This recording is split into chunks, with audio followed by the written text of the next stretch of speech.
What I wanted to do, it's Paul Clegg from Somerset Marketing Hub, and what I wanted to do today is just cover, just recap a little bit on the areas that we've been talking about. First of all, I've now whittled it down to a 4-step sequence of how to put a marketing strategy together. And I think this is also a very, you need to expand upon it. But first of all, we need an audience. We need to get in front of the right audience, and we need to generate leads, i.e. interest. We need to get people's attention. Secondly, we need to convert that lead into a sale or a referral. Either is good, but during that conversion, 82% of all sales take place after the 7th touch. So obviously, engagement needs to take place, and engagement in a variety of different ways. That's usually where it ends after you've converted somebody to a sale. But of course, the afters are very important. Retention, that's retaining customers that we've got for the long term, and then seeking and developing a referral strategy. And I've found that the area that people talk about most when they get together about their business and marketing and networking events is lead generation and perhaps referrals. And the bit in the between gets missed, and particularly when it comes to retention. I don't know about everybody else on the call, but it's very easy when you're looking forward. I remember as a sales manager, this time of the year, we'd be starting to prepare targets for next year, and we were focused on where we can get new business. And that mere focus tends to negate the fact that it's all very well bringing new people, new clients in, but you've got to make sure you retain the old ones. And the old ones do tend to move away if you're not careful, particularly if you don't pay attention to them. I can't remember the statistics, but the people that will leave you, the people that no longer feel that they're relevant to you. So I thought today we'd talk about retention. I sent some details to everybody yesterday about some statistics that I read, and I'll give you a link to where I got this information from later on. In fact, I downloaded an excellent ebook of theirs, which is called From Lead to Loyalty, and I thought it's a very, very good way to getting us to think. So I'm going to digest some of the things that are in that particular ebook, just so that we can get some conversation going. Acquiring a new customer can cost 5 times more than retaining an existing one. And I think that's very interesting. If you look at the high street, and I've mentioned them before, I don't think any of them look to retain customers. Restaurants don't, maybe hair salons and beauty salons to a point do, but nobody else seems to do. Some of the bigger companies like maybe Seasold, they'll attempt to get an email address off you so that they can keep you up to date with offers, and they're very successful in that. I think I've told you before, I work with a restaurant and they actively collect email addresses for people who want to be kept up to date with their new menus and what's happening in the restaurant. In fact, I sent a newsletter out yesterday and noticed that they had 14 new subscribers. Actually, people are requesting to be kept in touch, but generally it doesn't happen. So when they say acquiring a customer can cost 5 times more than retaining an existing one, it's fairly obvious.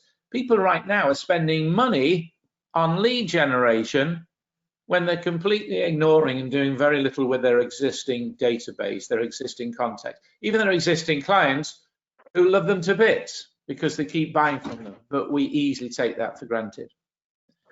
The other thing that was quite interesting, and I hadn't thought of before, was that the success rate selling to an existing customer is 60 to 70%. In other words, you don't have to be concerned about the relationship. Well, you do, the relationship, if it's there, they trust you, they believe you, they buy into your brand personality, they buy into the way you provide service.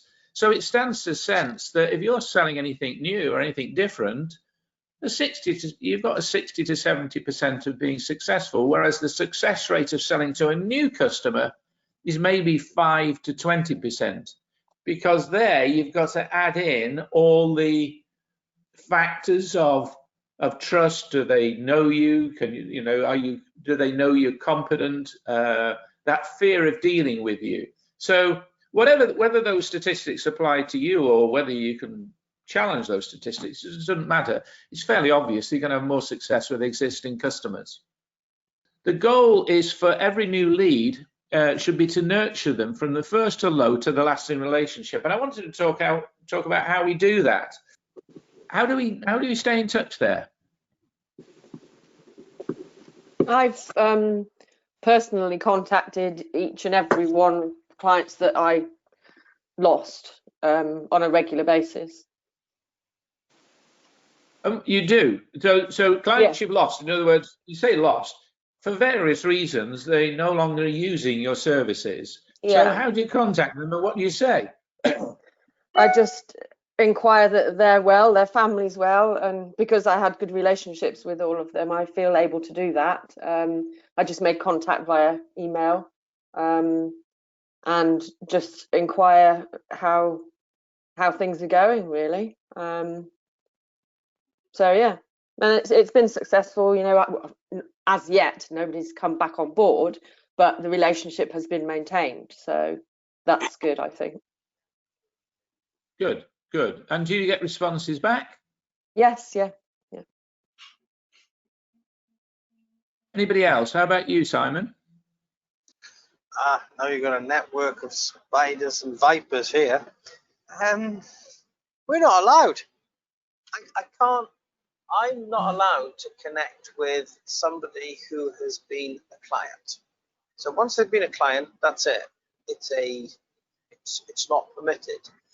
And the reason it's not permitted is because it is about the psychological process of re-engaging, creating dependency on that client with you. So there are some ethical grounds around clients directly. Clients can come back to you, and that's fine, but you're not allowed to actively go out and get clients that have been clients in that sense. So you can't re-engage them. However, said that, there are probably two areas of client engagement that you can work around. One is those, if you work with a referral agency, so you work with an employee assistance program or something of that nature, they would essentially become your client.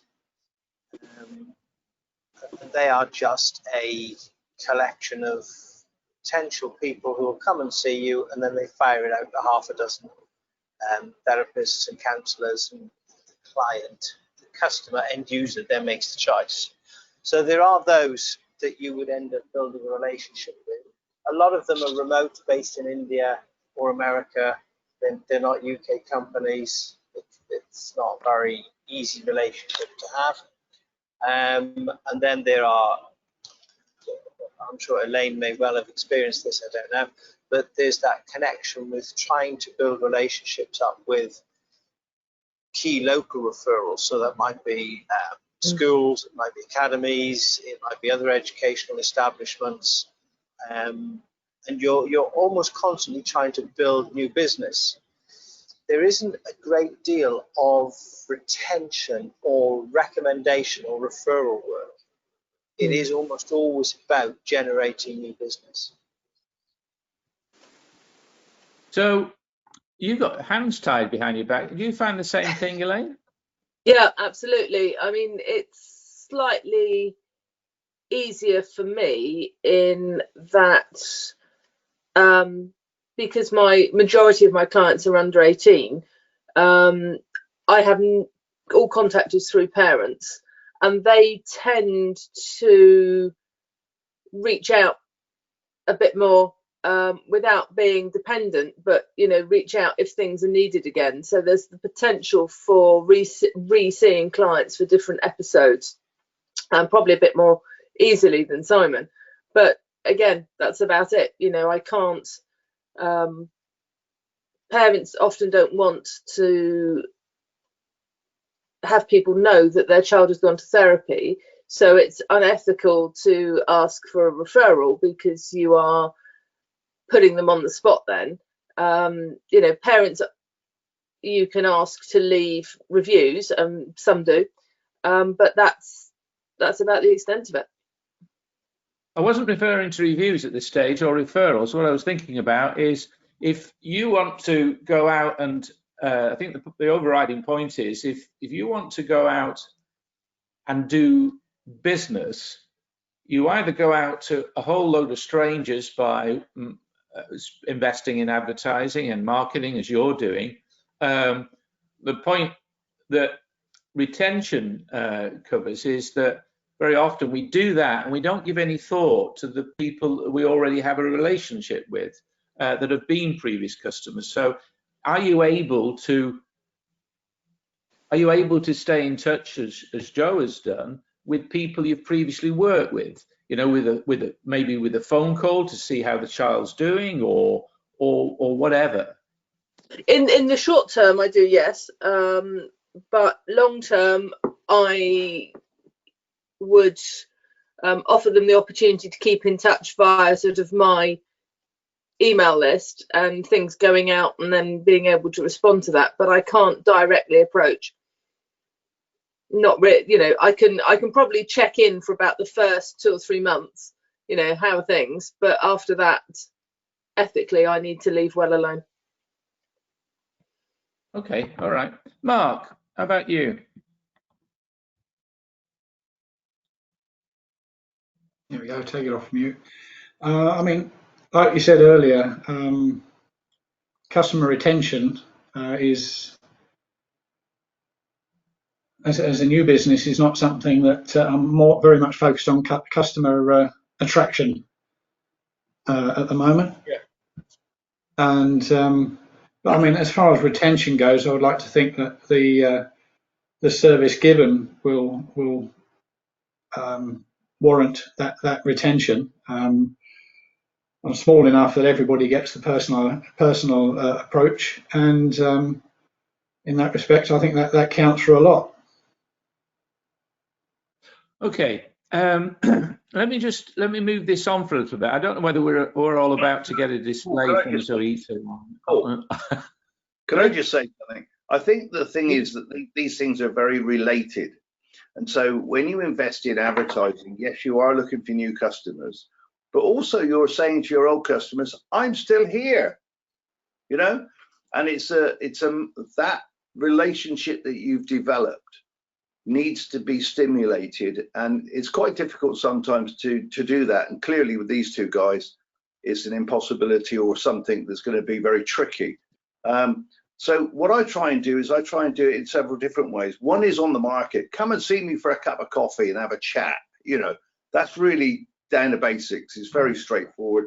And you'll see an awful lot of people on the market every single Wednesday. Then if I do some sort of an advertising campaign, they're refreshed. They know that I'm still there. If they go up onto Google, obviously, hopefully they will see me there because I'm fairly high up on the Google. But to approach them directly, which I probably could actually do to the client as opposed to the deceased, you know, obviously that's gone. But and that's something where I fail. I haven't got a database that I can interrogate. So that's something I really do need to look at ASAP, Joe. Well, one of the I'm not suggesting, and that's why I'm asking the question. I'm not suggesting that there is one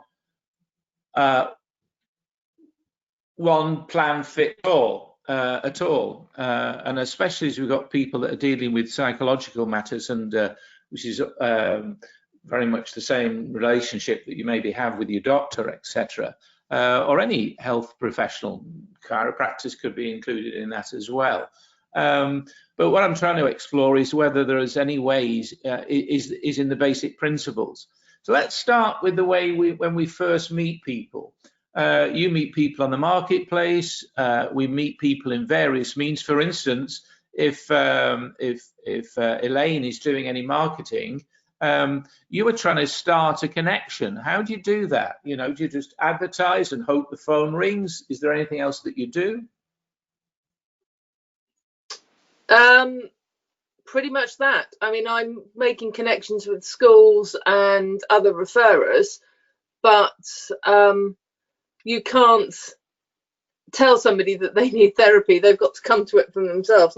So it is a lot of scattering the breadcrumbs and waiting for somebody to follow the trail. All right. Does anybody have any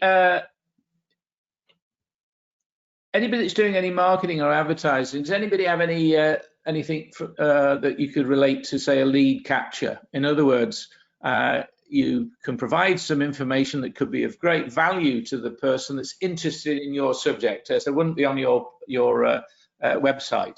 So if somebody's interested in stress-related issues or issues with children, they find you. You want them to find you because you're doing your marketing, so they find you. You've got information there, but before you can begin a relationship, you have to have some dialogue with that individual. Now, you can have dialogue is two-way, and you can give all the information that you want, and then just pray that they make a phone call. The chances of them returning to your website are extremely small anyway, which is probably why we're on social media a lot. But does anybody, is there any opportunity for people to reach out? So let's say, is there any opportunity for people to reach out on social media? Is there any opportunity to capture some sort of detail or contact details off them? Does anybody have any landing page or an offer of an ebook or a series of videos? Yeah. To capture that data? I do. You do? So, yep. So right, well, let's start with that. So what do you offer? It's just being sorted, but I've got the ebook on top tips of playing therapeutically with your child that I wrote ages ago that we've talked about, and I'm just about to do one for parents with kids going back to school with sort of mindfulness tips and ideas for coping with returning to.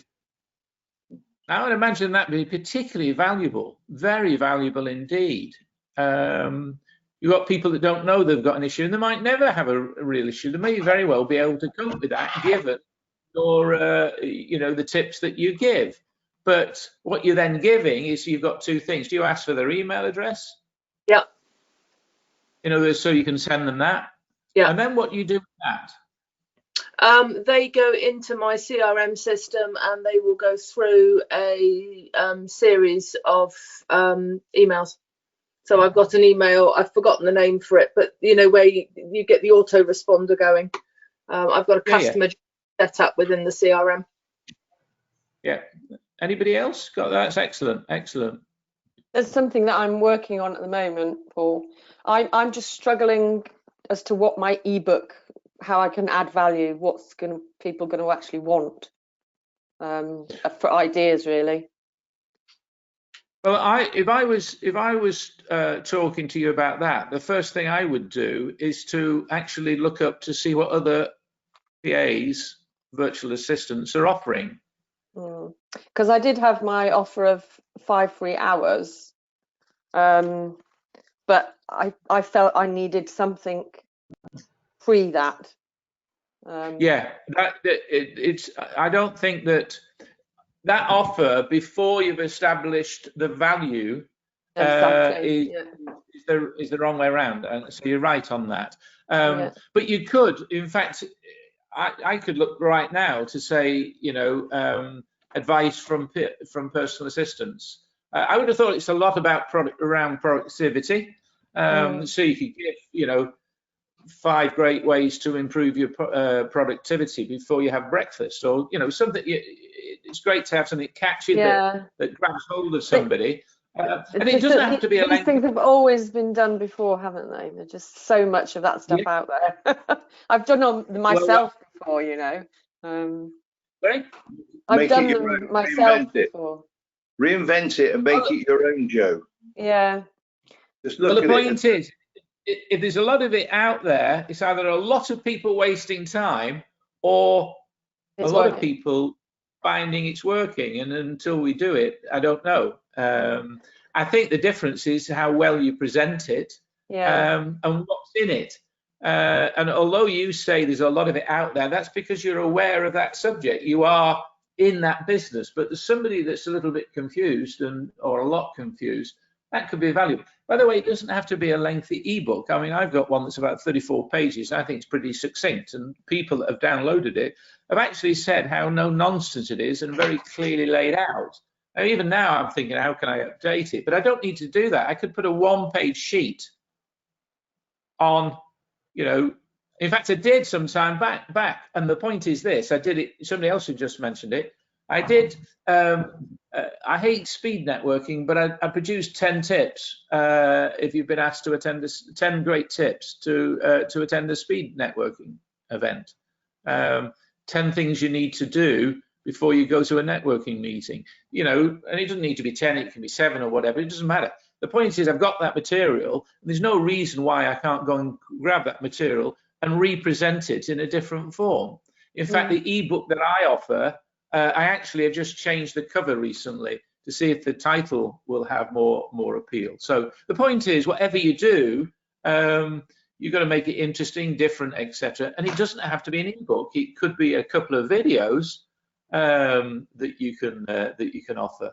I'm about to interview somebody that has made a lot of money as a network marketing. He's based in South Africa now. I've already had one meeting with him, and one preparatory meeting, and I'm going to interview him. Now, from that interview, I'm going to take the points that he makes and maybe take 6 or 7 great tips from somebody who's made it in his network marketing business to appeal to those people that are looking to start their own business offline. You know, and you can play around with all sorts of things there, but that could provide a great list for people who want to start their own business, whatever that is. So the point here is that how do we get these ideas? We get the ideas by seeing what people in our marketplace are doing and see whether we can adapt that. So capturing that data at the first instance is the first part of the retention process. It's the first part of attracting, obviously, but at the same time retaining. You're asking permission to stay in touch, and anybody can do that. When we meet somebody either online, and I know a number of people here have got different Zoom calls they go on to, and they're meeting people and they're having offline conversations. And when we used to do any real networking, when we regain that, it's interesting, the majority of people that exchange business cards don't do anything with those business cards. I've mentioned it before, but I've got one here. This is out of this particular book, and that is having some sort of, in your CRM system, having something that allows you, when you've met somebody online or offline, to follow up with that person. And this is just a very simple one. Hi, it was great meeting you. And then you can personalize what's in brackets, where you met this morning, yesterday. I'd love to stay in touch. Do you mind if I connect with you on LinkedIn? I do that. You do that? Yeah. Great.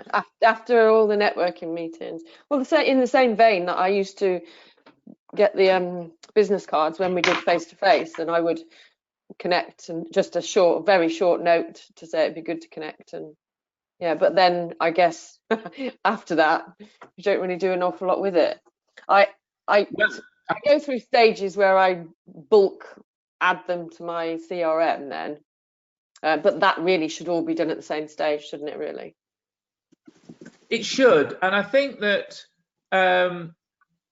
CRMs, customer relationship managers, are a way of organizing your database. How anybody goes on without such a system, I really don't know.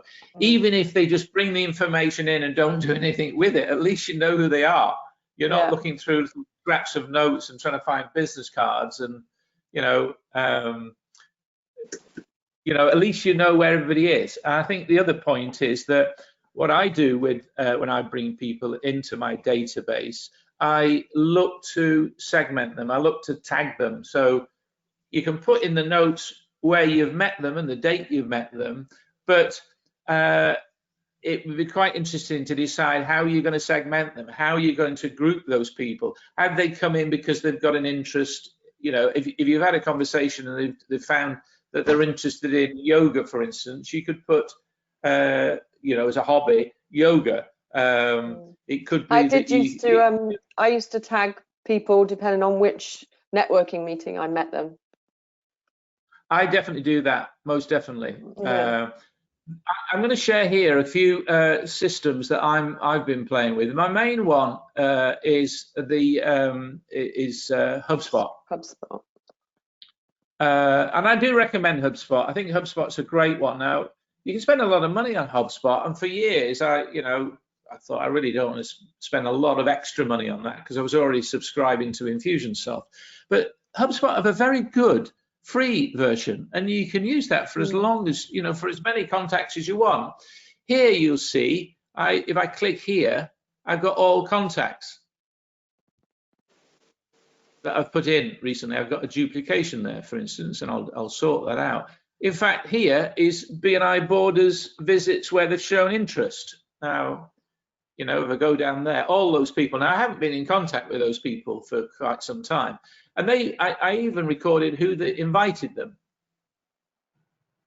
So if I was talking to Nigel Ward, Joe Reynolds had recommended that person. And then there's other data as well. There, I've got a load of people that I gathered on behalf of the Lions. Now, legally, I'm not sure whether I'm able to contact them, but the Lions certainly could. And in reality, it would be relatively easy to reach out to those people because those people are interested in the subject of health, diabetes. So we use that data to then introduce them to a number of events that we were doing that were related to cooking for diabetes. One I've written myself, or one that I've acquired in this way, to reach out to these people and ask them and to offer it to them, either as a paid for or as a prompt, as a downloadable. They were some of the members and there. So that's quite a good system. Where people are reaching out and video is their forte, Dub is a very good system, and you can actually put customers in or put data in there, and then of course you've got your bank of videos. I found one the other day which I think is absolutely excellent. It was recommended to me on a podcast, and it's called One Page CRM. They've got a 30-day trial without putting a credit card in at all. And once you get into it, it is really very, very, very, very useful. Here you've got, I've put a tag there for ex-B&I members with my intention to reach out. There's one there that people involved in the community, they're my local community contacts. I've got marketing crew members. I intend to change the brand or the name of this. So if I want, yesterday, for instance, I contacted all of you guys via this system. It's linked to my Gmail account, and there I can send an email. I can put the email in. I can personalize it. It won't go in red, it goes in there. Hi there, etc., etc. And I can preview that. So the first one would be to Barry, the next one would be to Damien. And by the way, in most systems where you send information out, that's the information that's sent out. But I can have a slightly different message to Damien. Oh, edit individually? Yeah, edit individually. That's very good, isn't it? You can personalize it to each person. It's absolutely excellent. Now, sorry? What system was that again? It's called One Page CRM. It's all, in fact, it's in the top left-hand corner. I'll put a link in separately anyway. One Page CRM. I think it was the most interesting thing I've found, and I'll tell you why. Because one of the challenges that we all have as small businesses is, I think, bulk emails to hundreds of people. I've always found that useful if I've got hundreds of people to mail out to. But generally, it's to a relatively small number of people. I mean, when we were talking to Barry, he's maybe got 150 and 200. When I send out on behalf of the restaurant, it's about 400 people that goes out to. But very often you're dealing with a group of people that you're building a relationship with, and that's a much smaller number of people. So this is quite, I like this because also it doesn't look like a mass email. It's, you know, you're getting an email that is, it's personal, it feels personal. So you've got all your let me exit without saving and ignore that. And by the way, it keeps exit without save that. See, I've only just started to use that. I've got other things on my screen, so.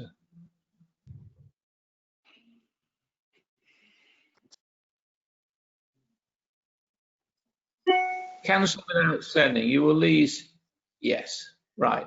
So this brought. I brought in all my contacts from my Gmail account, but I've also got the ability to bring in all my other contacts from other databases.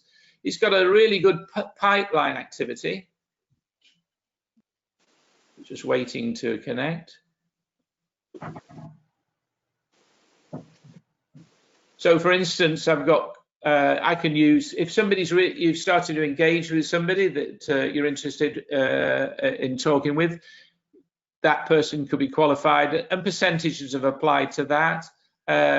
You've got here, if you've had a meeting, so you can move people. At the moment, I'm talking to Paul Haley about a campaign in Sherborne. By the way, that shows the percentage of what that business is worth, the proposal. Then I collect a decision, and then of course you've got whether you've won or you've lost or whatever. So you can actually use that for deals, or you know, that's when you're really going for the deal itself. But also you've got activity. So I've got one pending activity there. You see, I'm very reasonably charged. Let me go back to this.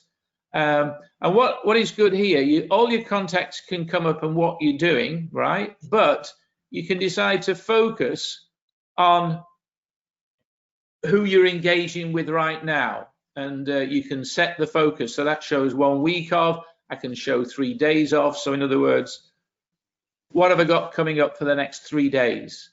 So I've got, you know, 4 items, including Cliff's interview, that I've got. So that is a really, to me, I think that may very well become the go-to CRM. I'm certainly going to trial that for the first 30 days or so. I'm currently using one called Zoho. Have you ever heard of Zoho? Yes, and I think Zoho has also got a free version. And I'm only saying that, yeah. I think CRM systems, I don't mind what people pay if it's giving you good value. You know, most CRMs, there is a cost, but there's nowhere near the cost that people think. I hear some very good things for Zoho. I've not really used it myself, and I don't know why. I don't know whether it's I don't know. But are you using that? Yeah, for a client, I'm using it. Yes. I was going to say, I bet you have to become quite au fait with a number of systems for clients because you're working on their systems. I'm using Zoho, HubSpot, MailChimp, and what's the other one? Aweber. Aweber I have used, but I'm not using that currently. But one of my clients does use that. I haven't used it for her. A lot of the systems are particularly good at sending emails out, and if you gather information, you gather some data, you gather contact details, and they want information about a separate subject, then a lot of the CRMs are good at that, but they're not necessarily good at the day-to-day organizing, as I've just shown you there. And HubSpot is one CRM certainly seems to be able to do that. I think you've got to find whatever system you've got is that you've got to use one system, and that it can be the challenge because you've got data in all sorts of systems. Then it's not necessarily great. If you're doing a lot on social media, of course, that can be particularly relevant. and useful. So LinkedIn have some good systems, and I've found that and I think I mentioned it before, the mobile phone application of LinkedIn is particularly good, because you can actually go through it and review who you've had recent conversations with and decide just to stay in touch. Let's just carry on for a moment, and I use something for my notes. I use something called Agenda, which I find very good. Let me just take that off there, and we're back on.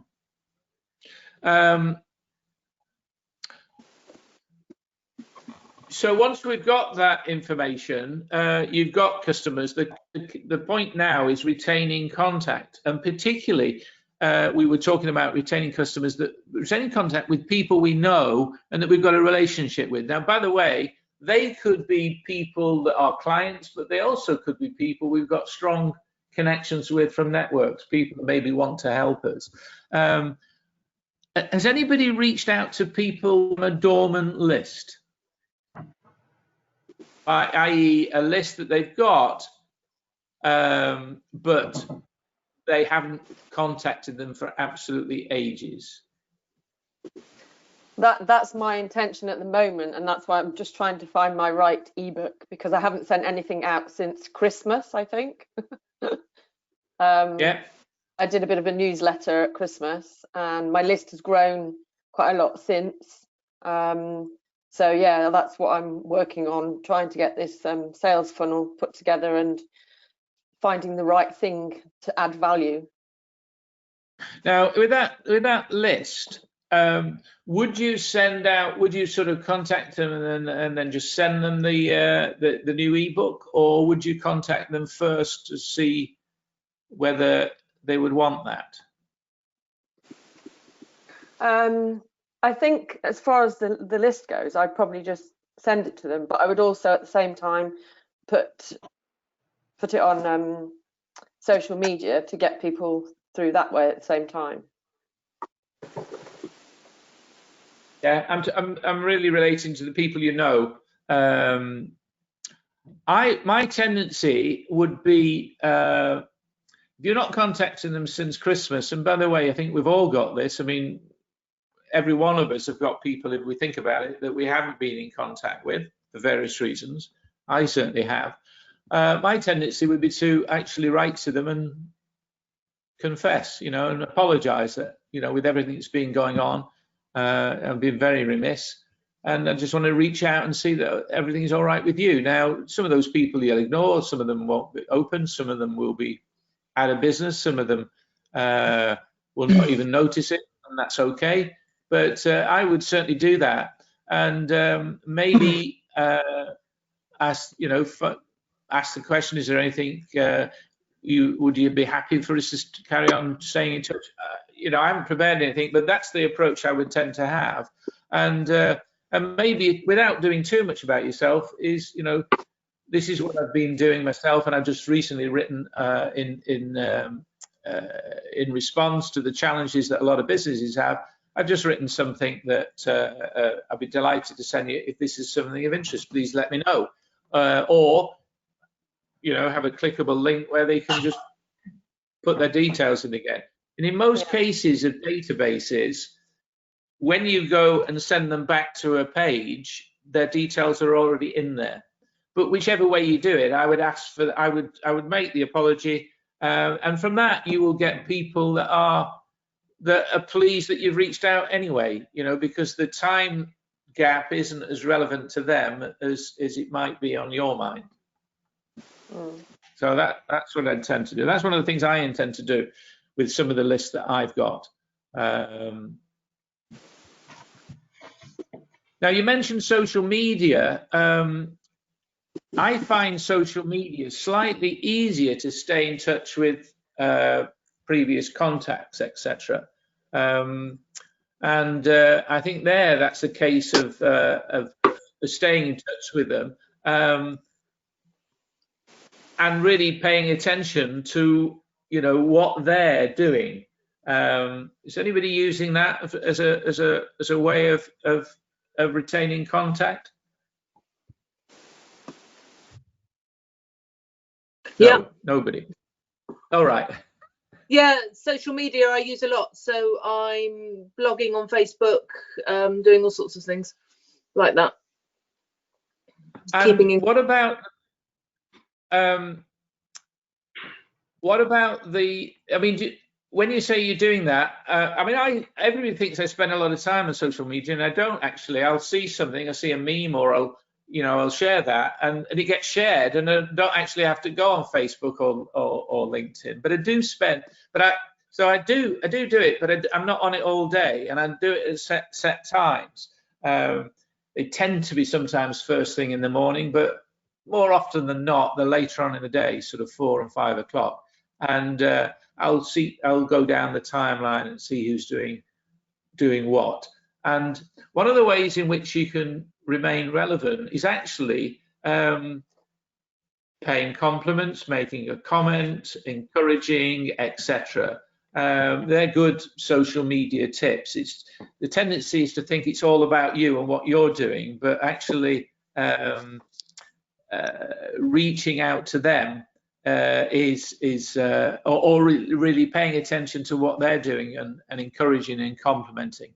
And also remember, a like is no longer as interesting to Facebook and LinkedIn and all those, but a comment is, because they're looking to see engagement. So even a meme, and Rod's very good at finding these little cartoon characters, but even that is counted, because it's two-way conversation. And the ultimate, of course, is sharing what somebody has said with your own group, with some encouraging words as well. And so that's always good, because then you're giving and other people notice that. You're giving without any you're not even seeking to get anything back. Sorry, Joe. It's also good to tag the person back in your comment. So if you were to say, post something, Paul, I'd go, great post, Paul, put you back in there. I hadn't thought about that. I automatically assume they'll notice, but you're right. But they get alerted, don't they? Again, that's another check on the list, isn't it? You're doing something else, communicating. Well, I didn't know that. I've learned that myself. You've always got to tag people back in your comment. Thank you. I will. I usually do it if I want them to notice. What I tend to do is just do it and then think, I don't think of anything in that way. But you're right. I should do that. That's good advice. One of the things that they suggest in this particular book, this book that I've downloaded, by the way, they've now got my email address. I'd be interested to see how they follow up. Is spreading good news, things that are happening maybe in the community, obviously things that are happening with you, but doesn't have to be, things that are happening in the community, things that are happening in your circle of friends and contacts. Product suggestions. So I could certainly write something about if anybody's looking for a good struggling, considering your CRM system, MailChimp is one that's highly recommended, but you want to check out one CRM, whatever. Yes, Elaine. I'm fighting something on MailChimp. If anybody could help me, I'd really appreciate that outside of this. Okay, all right. I've used it quite a lot, so if I can help, I will. Awesome, thank you. That would be good. So product suggesting, marketing tips and tools, things that you've found. Sometimes people are wondering how they can reach out and get noticed for expertise. Even if you've been on a call, and I'll go on calls or I'll listen to a podcast and I'll pick up on something that's said. I'll either stick that in a meme and credit the person that said it always, or you can actually say, I was on an interesting call the other day and what jumped out was 82% of people buy after the 7th touch, or those statistics that I've showed at the start of the meeting. That could do as a great meme, and actually pointing somebody to where they can get further information on there. Book recommendations, podcasts that you can recommend, promoting events that are taking place in your community. sharing quotes, and I've recently I've been aware of Canva for a long time. I used something else that I acquired ages ago, but I found actually Canva pretty damned interesting. And it's awesome. I love it. I saw it a few years ago, and it was fairly limited and a bit awkward, but now it's become absolutely brilliant for memes. And where I want to use it for is for putting on YouTube videos, because YouTube videos, certainly your opening image and then the images at the end, I don't do at all, and I know I should. I need to get to grips with that. But also, sometimes when I've read a book, for instance, if I've written something down, I'll photograph that and share it. Or if I've read something in a book, I'll actually photograph the book, crop it, and share it. So it doesn't always have to be in a Canva type meme. I just mix it so that, you know, it can be both quick and interesting. One of the tips that this particular article that I've read, or the ebook I've read, is something I do a lot of the time, and I wonder whether everybody else does. Taking notes. I know Rod is a great note taker. He's very much a pen and paper guy. A lot of people have moved to digital, but I find that taking notes about all sorts of things. Can't see my own camera there. Is I'm forever taking notes. I find that I'll even look at my diary, my digital diary, where everything goes in, and then I'll put it onto a diary. But I think that the act of taking notes, particularly when you're with somebody, is very interesting. And I always ask, do you mind if I take notes? I've always found that at networking meetings, most people, they listen to what's going on and don't take a single note, and I don't know how they remember any of it. Maybe they're not looking to remember any of it, you know. They're more interested in what the hell am I going to say when they ask me to stand up. But I always take notes, always, you know, because the only way I can keep up to date. So when we're with, so somebody mentioned about putting those notes into their database. I don't tend to do that, but I will with if I'm following through for some business, I'll keep those things relevant. So we're coming to the top of the hour, and this is it. I think the whole subject of retaining customers, I think, is about somehow finding a way to keep that door open and remembering to stay in touch in some way with those people. In other words, continuing to build the relationship, because that is where everybody's going to gain so much. It's your reputation.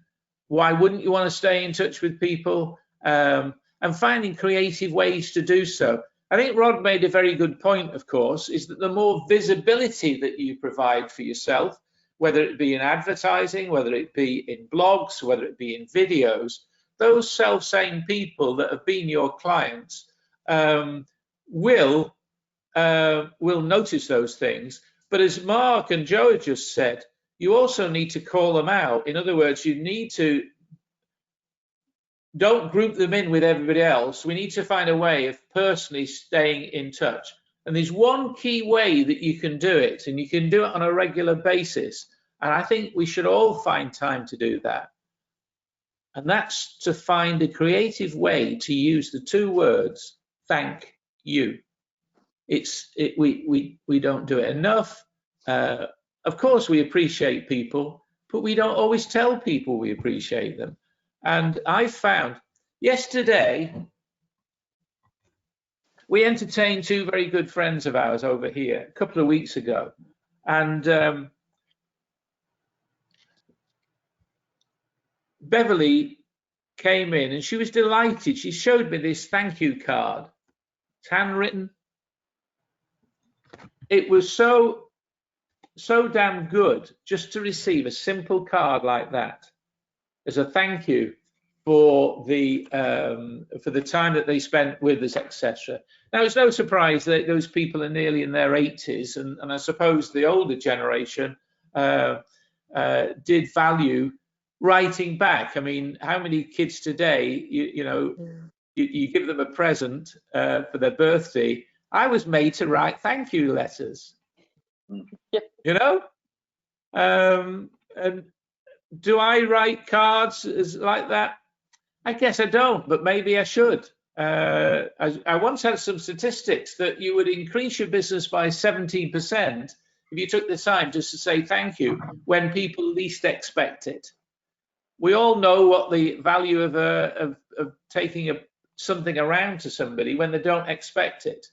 So it's finding time to do that. When we get a referral, for instance, or somebody's giving an introduction, actually keeping the person that gave us that introduction in touch and thanking them for that introduction can mean so much in retaining relationships, building relationships, and retaining clients. Even a card, thank you for being a great client. And we might think, well, I don't always have time to do that. Tell you what, somebody like Joe could find the time to do that. It's always find time, because remember, as we said originally, where am I? Acquiring a new customer costs 5 times more than retaining an existing one, and it's far easier to sell to existing customers than it is to sell to new customers. We spend a lot of time chasing our tail and chasing, again, frustrated trying to chase for new business. There's a massive amount of business to be had with the people we already know if we'll cultivate those relationships.